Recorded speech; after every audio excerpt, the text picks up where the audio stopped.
हज़रत सुलेमान अलैहिस्सलाम अल्लाह ताला के बरगज़ीदा नबी थे। आप हज़रत दाऊद अलैहिस्सलाम के बेटे थे और कहा जाता है कि इन्होंने मुत्तहिदा इसराइल पर हुकूमत की और इनके बाद मुल्क इसराइल के दो हिस्से शमाली और जनूबी हो गए।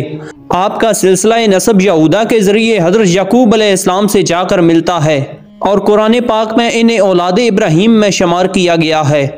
हज़रत दाऊद अलैहिस्सलाम की तरह अल्लाह ताला ने हज़रत सुलेमान अलैहिस्सलाम को भी बहुत से मोजज़े अता कर रखे थे।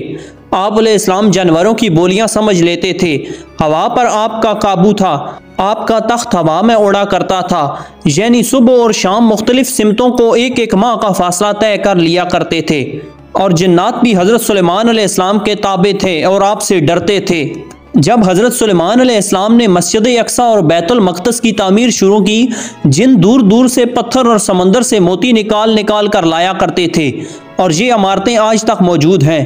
इसके अलावा आप अलैहिस्सलाम ने जिन्नों से और भी बहुत से काम लिए। आप कम उम्री में ही तख्त नशीं हो गए। अल्लाह ताला ने आपको दाऊद अलैहिस्सलाम की तरह मनसब नबूवत से नवाजा और साथ ही वसी मुल्क सल्तनत भी अता फरमाई।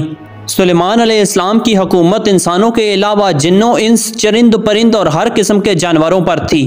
उलमा ने आपकी हुकूमत 750 साल लिखी है। इसके अलावा आपको बहुत से मोजज़े भी अता किए गए थे। कुरान करीम में अल्लाह ताला ने इरशाद फरमाया है, और हमने सुलेमान की आजमाइश की और इसके तख्त पर एक जिस्म को डाल दिया, फिर इसने रुजू किया। सूरह स्वाद। इस आयत में अल्लाह ताला ने हज़रत सुलेमान अलैहिस्सलाम पर आने वाली एक आजमाइश का जिक्र किया है। उलमा व मुफस्सिरीन ने इस आयत की मुख्तलिफ तरह से वजाहत की है। एक आरा के मुताबिक अल्लाह ताला ने हज़रत सुलेमान अलैहिस्सलाम की गफलत की वजह से उनके तख्त पर शयातीन को मुसल्लत कर दिया था और कुछ अरसे के लिए आपसे हुकूमत छीन ली गई।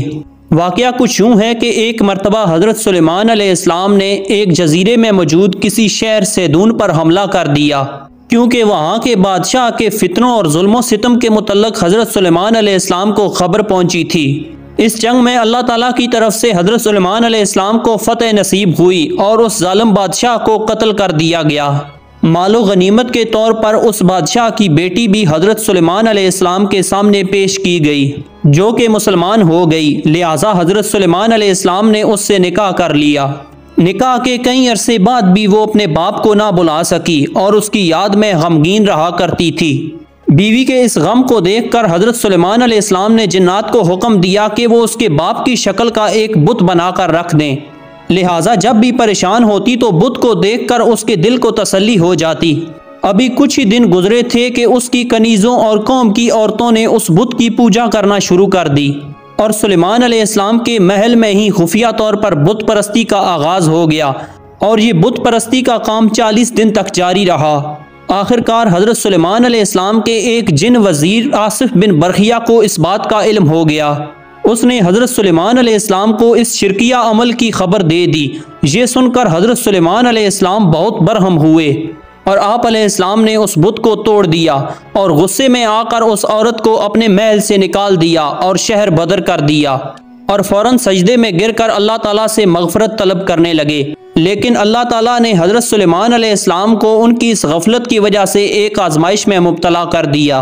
दरअसल आपके पास एक अंगूठी थी जिसकी वसातत से आप जिन्नों इंस पर हुकूमत किया करते थे। रवायात के मुताबिक वो अंगूठी चांदी की थी। उसका नगीना आसमान से आया था जिसके अंदर याकूत का पत्थर जड़ा हुआ था।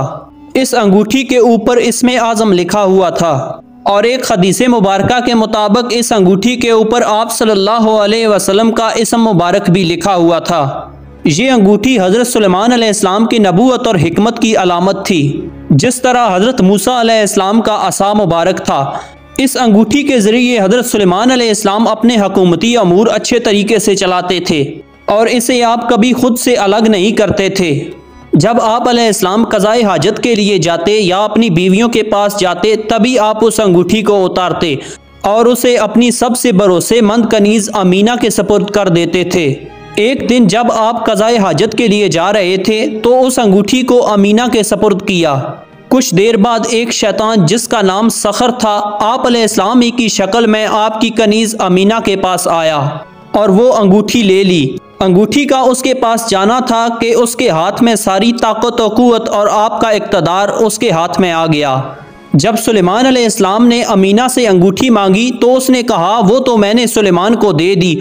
आपने कहा मैं ही सुलेमान हूँ, लेकिन कोई आपको ना पहचानता था। जब आप अलैहिस्सलाम ने लोगों से कहा कि मैं सुलेमान बिन दाऊद हूँ तो लोग आपका मजाक उड़ाने लगे, यहाँ तक कि लोगों ने तंग आकर आप अलैहिस्सलाम को पत्थर मारे। लिहाजा आप अलैहिस्सलाम समझ गए कि ये अल्लाह ताला की तरफ से आजमाइश है। आप तख्तो ताज छोड़कर शहर से बाहर निकल गए और रोजगार की तलाश करने लगे। आपने एक माहीगीर के पास नौकरी कर ली। आप रोज उसके लिए समंदर से मछलियां पकड़ कर लाया करते थे, जिसके बदले में वो आपको हर रोज 2 मछलियां दिया करता था। और ये सिलसिला 40 दिन तक रहा, इतनी ही मुद्दत जितनी के आपके महल में बुत परस्ती हुई थी। आखिरकार अल्लाह ताला ने हज़रत सुलेमान अलैहिस्सलाम की तौबा कबूल फरमा ली और वो शैतान जो हज़रत सुलेमान अलैहिस्सलाम की शक्ल सूरत लिए महल में हुकूमत कर रहा था, दरबारियों ने उसके आदात व एतवार से ये भांप लिया कि ये हज़रत सुलेमान अलैहिस्सलाम नहीं हैं। लिहाजा महल में मौजूद उलमा ने यह तजवीज़ की कि उसके सामने तौरात पढ़ा जाएगा, अगर वो शैतान हुआ तो वो सुन ना पाएगा। चनाचे एक दिन शैतान तख्त पर बैठा तो दरबारी उसके आगे पीछे खड़े हो गए और तौरात की तलावत करने लगे।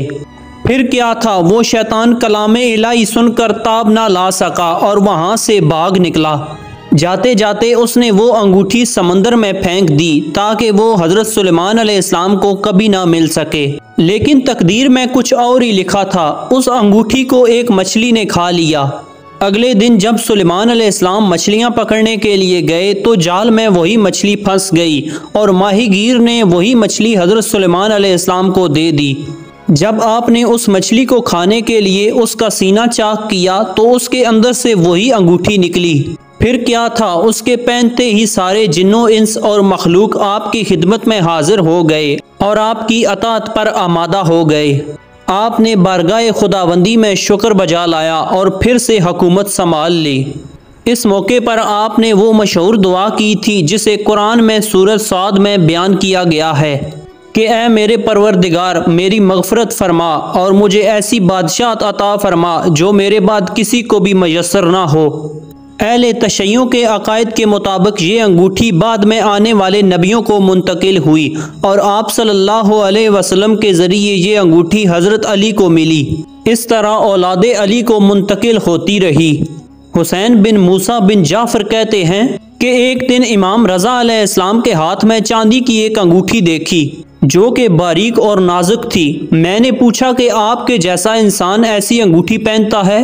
तो फरमाया कि ये सुलेमान बिन दाऊद अलैहिस्सलाम की अंगूठी है और ये अंगूठी अब हज़रत इमाम मेहदी अलैहिस्सलाम के पास है जो कि उनके ज़हूर के बाद नुमायाँ होगी। नाजरीन, अगर आपको हमारी ये वीडियो पसंद आई हो तो वीडियो को लाइक और चैनल को सब्सक्राइब ज़रूर से कर देना। अपना बहुत सारा ख्याल रखिएगा, साथ हमारे इस चैनल का भी। अल्लाह हाफिज़।